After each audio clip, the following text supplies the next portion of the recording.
Le riche domine sur les pauvres, et celui qui emprunte est esclave de celui qui prête. La Bible nous dit que lorsque nous empruntons de l'argent à quelqu'un, nous devenons littéralement son esclave. Eh bien, dans cette vidéo, je partagerai avec toi 9 étapes pour sortir de l'esclavage de la dette.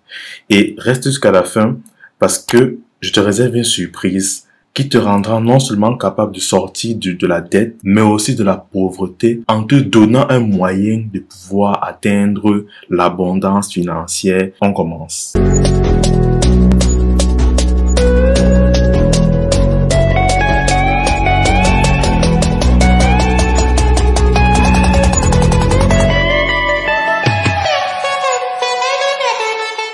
Salut à toi, moi je m'appelle Gaston TQ, je suis entrepreneur et disciple de Christ. Dans cette vidéo, on va voir comment sortir de l'endettement, comment tu peux briser les chaînes de l'endettement. Tout d'abord, à qui s'adresse cette vidéo? Elle s'adresse 1. Les débiteurs, c'est-à-dire les endettés. 2. Les créanciers, c'est-à-dire ceux qui ont des endettés. Et 3. Les audacieux, les entrepreneurs et les personnes qui veulent se faire de l'argent grâce à Internet. Voici les 3 catégories de personnes à qui s'adresse cette vidéo. Si tu n'es pas parmi les 3, papa, laisse la vidéo, tu peux faire autre chose. Ne te force pas. Laisse la vidéo, tu peux faire autre chose. Donc voilà, je te laisse le temps si tu ne te sens pas concerné de partir. Il n'y a pas de souci, c'est tranquille. C'est la famille, gars, c'est la famille. Ok, tu es toujours là, ça veut dire que tu es parmi l'un des 3. Ou les 3. Revenons un peu au passage du départ. Là où on disait, le riche domine sur les pauvres et celui qui emprunte est esclave de celui qui prête. Proverbe 22:7. En fait, très souvent, lorsque on emprunte de l'argent à quelqu'un, on devient pas vraiment son esclave en tant que tel, mais son esclave à la tête. Notre mentalité change, notre regard vis-à-vis de lui change parce qu'il y a une sorte de relation de pouvoir qui s'est établie dans le sens qu'il est devenu supérieur à toi, entre guillemets. Tu vois un peu. Et ça fait genre, tu deviens dans ton esprit son esclave. Ton comportement, ton attitude devient comme son esclave. Certes, il y a des exceptions à la règle, des gens qui t'empruntent de l'argent, ils s'en foutent carrément de ta gueule. Mais en général, lorsque tu empruntes de l'argent à quelqu'un, tu n'arrives pas à rembourser, ou bien tu empruntes de l'argent à quelqu'un, j'ai envie de dire que presque chaque fois qu'il t'envoie le message, c'est comme si c'était pour ça qu'il t'envoie le message, alors que souvent ça n'a aucun rapport. Donc tu vois un peu. Et dans cette vidéo, je vais partager toi 9 étapes qui vont te permettre de rembourser tes dettes aux gens de façon efficace. L'étape bonus va te permettre de le faire sans pour autant avoir, j'ai envie de dire, un salaire en tant que tel. Bon, on reste jusqu'à la fin. Et aussi, petite précision, on dit souvent, avant de commencer un contenu, je vais dire quoi, bizarre ou bien choquant, on doit prévenir que, attention, dans cette série, il y a des scènes de meurtre, de machin, tu vois un peu. Donc, je peux prévenir les différents spectateurs. Dans cette vidéo, je vais dire des choses qui vont pas te plaire. Je vais dire les choses qui vont te faire sortir de ta zone de confort, qui seront forcément désagréables. Mais je te garantis une chose, si tu fais les 9 étapes là, ta vie va changer. Tu vas pouvoir radicalement changer les choses dans ta vie. Donc je te préviens, ça ne sera pas agréable du tout. Mais c'est nécessaire. Si réellement tu veux t'en sortir, parce que beaucoup de gens sont là mais ils ne veulent pas s'en sortir, ils veulent juste se plaindre. Donc je t'ai déterminé à t'en sortir, reste jusqu'à la fin. Étape numéro 1, excuse-toi et n'aie pas honte. Excuse-toi et n'aie pas honte. Proverbe 28:13 nous dit, celui qui cache ses transgressions ne prospère point, mais celui qui les avoue et les délaisse obtient miséricorde. Si tu es dans une attitude de ce n'est pas de ma faute, ça devait arriver, c'est mal passé, je te garantis c'est pas bon. Si quelqu'un t'a donné son argent, ça t'a prêté son argent, ça veut dire qu'il te faisait confiance. Et si tu n'as pas pu le rembourser les délais, ça veut dire que tu as trahi sa confiance. Juste pour ça, excuse-toi. C'est le minimum à faire. C'est vraiment le minimum. On est dans une génération bizarre. Dernièrement, quelqu'un m'écrivait, c'est pas, j'avais fait une remarque à quelqu'un. La personne a dit beaucoup de choses. À la fin, je lui ai dit, amen, je voulais juste que tu dises excuse. C'est tout. Tout ça, ça ne sert à rien. Il faut juste que tu t'excuses, c'est tout. Mais la personne n'est pas excusée. On n'a plus l'excuse facile. Et souvent, je me rappelle dernièrement, un ami m'écrivait encore me disant que l'autre m'envoie les menaces de mort parce que son argent et tout. Gars, il est énervé naturellement parce que tu as son argent. Il t'a prêté et depuis tu le tournes, tu n'as aucune raison. Naturellement, il est énervé. Et sous la colère, il dit beaucoup de choses. Mais vraiment, il ne veut pas que tu meurs. Personne ne sait ici là. Qu'il prête à quelqu'un veut que la personne meure. Il ne veut pas passer de la secte. Même si en gros c'est les trucs de Nollywood. C'est une Hollywood. Tu vois un peu. Il est énervé, donc il dit beaucoup de choses. Va avec la personne. Présente tes sincères excuses. Ne dis pas que c'est parce que... Non, non, non. Reconnais que c'est ta faute. Parce que tu es le premier responsable de ce qui t'arrive. Reconnais que c'est ta faute. Si tu n'as pas fait telle chose, ça ne va pas se passer. Mais tout est d'abord de ta faute. Et reconnais-le. Il ne faut pas avoir honte. Un jour, j'écoutais encore une vidéo de Philippe Simon. Il disait qu'il commence son activité, genre qu'il a commencé YouTube. Il était endetté parce qu'il a fait un investissement avec des amis. Et bref, le gars est mort, comme ça. Voilà, le gars est mort, un truc comme ça. Au finish, bref, étant donné que c'est lui qui a proposé l'idée, les gars ont dit de remboursement et autres. Il a pris, c'est pas quoi qu'il a dit, 1 an comme ça pour commencer à rembourser. Quand il a commencé à travailler, il a pris, je crois, 1 an comme ça pour commencer à rembourser dans tout le monde et autres. Donc c'est un peu ça. Et j'étais genre en mode que waouh, dans même Philippe, c'est moi, il est dead dans sa vie. Je n'imaginais pas qu'un gars comme ça, il est dead. Mais il est dead, tu vois. Donc vraiment, excuse-toi. La deuxième étape, c'est fais une liste de toutes tes dettes. Est-ce que toi, tu fais une liste? Je dois ceci, je dois telle somme à telle personne. Je lui ai emprunté l'argent tel jour. Je dois le remettre tel jour. Fais un tableau Excel comme ça. Le montant, la personne, la date d'emprunt, la date de remise, le motif de l'emprunt. Fais une liste comme ça. Ça permet de mieux gérer la chose. Très souvent, on a un mode que voilà, on ne sait pas combien on doit. On est seulement là, on dit qu'on doit aux gens et autres. La troisième étape, il s'agit de renégocier les termes du contrat, les termes de l'emprunt. Il peut arriver que tu as peut-être prêté avec des intérêts et autres, parce que tu savais que ton projet devait marcher, mais à la fin, ça ne marche pas. Dormais, je vais dire n'importe quoi. Le capital plus 50 plus le capital. Va vers la personne. Tu lui dis, papa, comme tu vois là, je ne peux pas rembourser la somme-ci. Ce que je peux te garantir, ce que je peux faire, c'est quoi? Je te rembourse ton capital pour que tu ne perdes pas au moins ton capital que tu investis. Maintenant, l'intérêt là, on peut renégocier ça. Je peux te donner encore 20%, 30%, 10% de l'intérêt. Tu l'explication comme ça, que je peux te rembourser tout ça. Ça, c'est impossible. Je peux te remettre ton capital. Tu me donnes, je vais dire n'importe quoi, 1 an pour te remettre ton capital. Et après, l'intérêt là maintenant, l'année prochaine, tu gères ça maintenant. Je donne 30% ou 20% de l'intérêt que tu as mis. Tu expliques ça à la personne posément. Quand c'est faux, tu renégocies. Ce n'est pas un truc calé. Voilà pourquoi c'est souvent bien emprunté, soit à ses proches et autres. Tu peux leur parler par rapport. Tu peux leur parler que X n'a pas bien marché, Y n'a pas bien marché, ça de choses. Quatrième point, énumère toutes tes sources de revenus. Toutes tes entrées d'argent, énumère-les. Toutes les entrées d'argent que tu as, il faut les énumérer. Il faut les mettre, les noter. Combien tu peux gagner par mois avec ton salaire, combien tu gagnes par mois avec ci, avec cela, etc. Donc note-les. Cinquième point, établir un budget. La Bible dit dans Psaume 37, 21, le méchant emprunte, il ne rend pas. Le juste est compatissant et il donne. Dans le même verset, on a le paiement de la dette et le fait de donner. Très souvent, lorsque en tant que créancier, tu dis que voilà, telle personne, mon argent, et entre guillemets, il vit. Dans le sens, il vit, je vais dire ça comment. Peut-être il achète des choses, toujours, ça te fait genre, ça t'énerve et autres. Mais attends, emprunter de l'argent, rembourser quelqu'un ne signifie pas forcément, je vais dire quoi, ne plus vivre. C'est pas ça qu'on comprend un peu. C'est comme si tu es père de famille, on dit que voilà, je dois rembourser une dette, et je dis, ok, les gars, aujourd'hui, si tout l'argent qui est rentré de la maison, ça sera seulement pour rembourser la dette. Non. Tu dois établir un budget, que voici l'argent que j'accorde pour le remboursement de la dette et voici l'argent que j'accorde pour le reste. Au bout de 6 mois et autres, voilà, je vais pouvoir rembourser la dette. C'est vraiment ça. Donc, tu dois établir un budget. Naturellement, tes dépenses vont drastiquement baisser. Tu dois baisser tes dépenses au maximum pour pouvoir mettre assez d'argent de côté pour rembourser les gens. Mais je ne dois pas arrêter de vivre par rapport à ça. Non, c'est faux. C'est très faux. Moi, j'ai fait l'erreur là en mode, voilà, je me suis concentré à seulement rembourser la dette des gens, et ça m'a mis dans une dépression pas possible. Je te dis la vérité. Et je le recommande à personne. Donc, toi, si tu as peut-être de l'argent, tu dois de l'argent, établis un budget. Voici mon budget, par exemple, amusement. Voici mon budget, je vais dire quoi, loyer, etc. Sixième point, établis un calendrier de remboursement que tu peux adapter.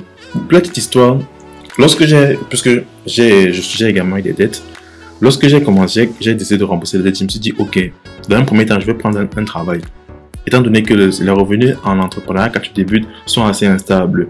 Un mois, tu peux gagner 100 000, l'autre mois, tu gagnes carrément 50 000, l'autre mois, tu gagnes 20 000. Donc, ça varie beaucoup, ça fluctue beaucoup. Et je m'imaginais qu'avec le salaire, étant donné que tu as un salaire chaque mois qui tombe, je peux prendre, moi, mon plan, c'était quoi? Tout le salaire, ça sert à deux choses. Mon transport pour l'entreprise et rembourser les dettes. Voilà quoi c'est le salaire. Voilà quoi c'est maintenant pour vivre mes activités, pour me faire vivre sans problème. Mais c'est passé un truc. J'ai eu un premier travail. c'est un travail en tant qu'accueil, travail dans l'accueil. Donc c'était free parce que je pouvais travailler dans des activités en parallèle. Je devais accueillir les gens et gérer le personnel. Ce qui se passe, c'est que en travaillant comme ça, j'ai fait 4 mois dans l'entreprise. Le premier mois, ton salaire passe un genre. Il a fallu que tu mettes la pression pour qu'on te paye. Le deuxième mois, ton salaire passe à compte-goutte. Et les 2 derniers mois, ton salaire ne passe plus. C'est-à-dire que tu viens au bureau, mais on ne te paye pas. On te dit qu'il n'y a pas d'argent. Et pourtant, tu vois les entrées d'argent. On te dit qu'il n'y a pas d'argent. Tu dis carrément que, attends, c'est moi qui suis con ou bien c'est quoi? Et j'ai eu à faire 2 travails comme ça. Et c'était la même chose. Tu travailles, mais on ne te paye pas. Et moi, je me suis dit, vraiment, peut-être en Europe, c'est ça. C'est déjà que tu travailles, on va te payer. Mais le contexte camerounais, le contexte africain, je ne sais pas, quand tu travailles, c'est pas obligé que tu es. Comment? C'est pas sûr que tu vas te payer à la fin. Parce que quand j'ai parlé de ça autour de moi, il y a des gens qui me disaient, ils ont fait 6 mois. Moi, je n'ai pas payé. 6 mois. Je me pose la question, les gars là, ils font quoi? Ils croient que les gens vivent comment? Quand tu te fais rester avec 6 mois là de quelqu'un. Et les gars sont endettés très mal. Ce sont des pères de famille. Et c'était une période de rentrée scolaire. Période de rentrée scolaire. J'étais déjà en mode que, c'est quelle méchanceté ça? Et c'est un truc qui est courant en fait. Donc si tu dis en mode que voilà, je vais faire le travail après, bref, on va me payer comme salaire. Ça peut marcher, ça peut ne pas marcher. Parce que moi, j'ai pris des engagements en mode que voilà, je vais vous rembourser sur tel nombre de temps, telle somme chaque mois. Mais à la fin, tu fais des mois sans qu'on te paye, tu vas rembourser comment, ça ne passe plus.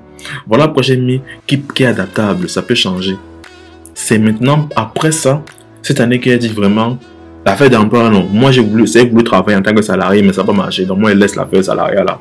J'ai trouvé un autre moyen de pouvoir rembourser les gens sans pourtant avoir un salaire. Je t'explique ça à la fin de la vidéo.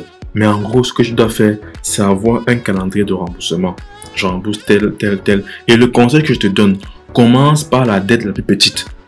Ça motive quand tu rembourses déjà de somme. Tu dis, je commence par la dette petite, après tu augmentes graduellement. C'est un peu ça la chose. Le but, c'est que tu rembourses tout le monde les dettes que tu as fixées. 7e point, envisager à créer une source de revenus supplémentaire. Très souvent, on a peut-être, comme la Bible dit, on a la volonté, mais on n'a pas la capacité. On veut rembourser bien les gens, mais il n'y a pas l'argent. Et très souvent, c'est pas que tu dépenses mal ton argent, mais tu gères mal ton argent, c'est que réellement, tu n'as pas. Ce n'est pas suffisant, tu n'as pas. Quelqu'un qui gagne 50 000 par mois, ou bien 100 000 par mois, pas rembourser de 1 million. C'est compliqué, c'est vraiment très compliqué. Donc, il est souvent nécessaire de penser à créer une autre source de revenus, pouvoir joindre les 2 bouts. Je continue à dire, à la fin de la vidéo, on en parle. 8e point, changez vos mauvaises habitudes. Tu t'es endetté parce que tu as pris des mauvaises habitudes. Je vais te dire la vérité. C'est ça. C'est ça. Tu t'es endetté parce que tu as fait de mauvais choix, de mauvaises habitudes et au final, ça a créé ça. Et il faut savoir que les habitudes, on n'arrête pas une habitude, on la remplace. Si tu veux arrêter la masturbation, tu dois la remplacer par autre chose. C'est vraiment ça. Tu vas arrêter je veux dire quoi, des habitudes qui accroissent la dette, tu dois les remplacer par des habitudes qui détruisent la dette. Tu vois un peu? Donc c'est vraiment ça. Et pour savoir, il faut vraiment s'examiner en fait. Petite parenthèse pour ceux qui n'ont pas, qui sont là et qui sont créanciers. Je vais lire un passage par le début de là et je n'ai pas encore parlé de vous avant de chuter. Disons Luc 6, verset 30. On dit, donne à quiconque te demande et ne réclame pas ton bien à celui qui s'en empare. Je répète, donne à quiconque te demande et ne réclame pas ton bien à celui qui s'en empare. Je crois qu'on a un peu compris. Si on a un peu de jeu, on a un peu compris ce que ça voulait dire. Genre, ok, je donne à quelqu'un qui me demande, je réclame mon bien à ceux qui s'en emparent. Et là, on va dire que vraiment, c'est quoi ça? Comment la vie peut de faire ça? Sans quoi la pauvreté? Attends, mon ami, attends. Si on lit le passage dans son intégralité, c'est-à-dire Luc chapitre 6, 20 à 41, on se rend compte que Jésus parle en fait de dépasser les autres. Dans le sens où il dit, ok, vous dites que vous êtes mes disciples, vous êtes mes enfants, mais les gars, vous faites comme tout le monde. Si tu salues seulement ceux qui te font du bien, tu fais quoi de particulier? Tu ne fais rien d'extraordinaire. Et dans tout le passage, Jésus détaille en fait que voilà comment tu dois faire. Et en fait, il veut dire quoi par là? Parce que souvent, Dieu utilise des images pour nous parler. Il y a un passage où il dit par exemple, si vous priez dans votre chambre et tout, il faut pas à porte fermée et autres. Mais c'est une image qu'il utilise. La preuve, quand il priait pour aller vers la croix, il a prié dans un jardin. Donc, quand il dit tant l'autre jour, ce n'est pas littéralement tant l'autre jour, mais supporte plus que les autres supportent. Tu vois un peu genre, donc il faut vraiment mettre les choses dans le contexte. C'est un peu ça. Et je dis ça pourquoi? Je lui dis une chose, parce que moi, j'ai des gens qui me doivent. Si tu passes plus ton temps à réclamer ton argent qu'à créer de nouveaux moyens d'avoir de l'argent, tu as un problème. Si tu passes plus ton temps à ruminer le fait d'avoir payé de l'argent qu'à réfléchir à des solutions pour avoir plus d'argent, tu as un problème. Je ne dis pas de ne pas récupérer ton argent, je dis ceci. Si ça t'accapare plus de temps que le fait de créer de nouveaux moyens d'avoir de l'argent, ça veut dire qu'il y a un problème. Il y a un gros problème. Tu as encore la mentalité de pauvre. Quelle que soit la somme qu'on met entre les mains, tu vas finir par devenir pauvre. C'est ça en fait. Change ton mindset. Moi, les gens qui me doivent par exemple, je ne planifie rien sur leur argent. Si je préfère quelque chose sur les choses basiques, par exemple, je vais m'acheter un casque. Parce qu'avec tous les montages vidéo que je fais, les écouteurs, ça commence à faire dans les oreilles, je vais m'acheter un casque. Et bon, s'ils remettent à temps, je vais pouvoir prendre l'argent pour acheter le casque. Si on ne remet pas à temps, je vais trouver l'autre argent pour faire autre chose, tu vois. C'est dans ma tête, mais ce n'est pas là, tu vois. Donc c'est vraiment ça. Ne passe pas tout ton temps à rechercher à réclamer ton argent, sincèrement. Il y a deux choses qu'un entrepreneur doit garder plus précisément que tout. Son temps et son énergie. L'argent, si tu perds ton argent, tu peux le récupérer. Mais si tu perds ton temps, tu ne pourras plus jamais le récupérer. Tu perds ton énergie, tu ne pourras plus le récupérer. Tu comprends? Donc ne passe pas la majeure partie de ton temps à réclamer ton argent. C'est pas productif. Réfléchis plutôt à des moyens d'avoir plus d'argent. Tu vois un peu? Donc, c'est une petite parenthèse pour mes amis créanciers qui ont des gens qui leur doivent de l'argent. Ne cherchez pas tout le temps à les courir après. Non. Assieds-toi, réfléchis comment j'aurais pour avoir plus d'argent. C'est tout. Je ferme la parenthèse pour les différents créanciers. 9e point, qui est le dernier point, ne pas se décourager. Galates 6:9. Ne nous lassons pas de faire le bien, car nous moissonnerons autant convenable si nous ne nous relâchons pas. Ne nous lassons pas de faire le bien, car nous moissonnerons autant convenable si nous ne nous relâchons pas. Ne te décourage pas. Tu as pris des engagements, tu as dit que bon, je vais vous rembourser parce que moi, ça m'est arrivé de me décourager au moment. Je disais que non, je vais vous rembourser en telle période, en telle tranche. Et au final, ton salaire ne passe pas. Tu fais comment? Tu es presque découragé. Tu sais, une fois, ça ne marche pas. 2 fois, tu perds une entreprise, c'est la même chose. Je dis que gars, tu travailles pour quoi en fait? Et ça décourage à un moment. Mais je viens encore te dire, ne décourage pas, mais persévère. Persévère jusqu'à atteindre le jour 0 dette. Point bonus, j'ai mis sur pied un programme d'accompagnement pour ceux qui veulent 1. Sortir de la dette, 2. Gagner des revenus avec Internet et 3. Se lancer le business en ligne depuis l'Afrique. Ce programme te permettra de pouvoir générer assez d'argent pour rembourser tes créanciers et pour également vivre décemment. Et surtout, ça te permettra de créer des sources de revenus passifs. Je t'ai mis dans la barre de description la première vidéo. Ce n'est pas une formation, mais un programme d'accompagnement. C'est-à-dire, moi et mon équipe, on va t'accompagner pour examiner les mauvaises habitudes qui t'ont fait contacter la dette. Par la suite, faire avec toi un plan de remboursement sur la base des revenus. Ensuite, te montrer comment tu pourras te créer une nouvelle source de revenus pour gagner davantage d'argent. Parce que souvent, comme je disais précédemment, ce n'est pas que tu ne veux pas remettre, c'est que tes revenus ne te suffisent pas à toi-même d'abord. Et enfin, t'apprendre à générer des revenus passifs. Je t'explique tout dans la vidéo qui est dans la description. J'ai mis un lien dans la description qui te montre la première vidéo du programme. Si tu es intéressé, va dans la barre de description pour regarder la vidéo. C'est totalement gratuit pour le moment. C'est sans aucun engagement. Mais sache qu'à un niveau, tu devras débourser quelque chose. Parce que dans ce monde-ci, on a tendance à mépriser ce qu'on a eu gratuitement. Sur ce, on se donne rendez-vous dans la barre de description. J'espère que ta situation s'est améliorée et que j'ai réussi à te donner quelques indices sur comment améliorer ta vie. Si ça t'a plu, lâche un pouce bleu, ça m'encourage beaucoup. Abonne-toi si ce n'est pas déjà fait et laisse-moi un commentaire pour me dire ce que tu as pensé de la vidéo. Sur ce, on se dit dans la barre de description. Allez, ciao!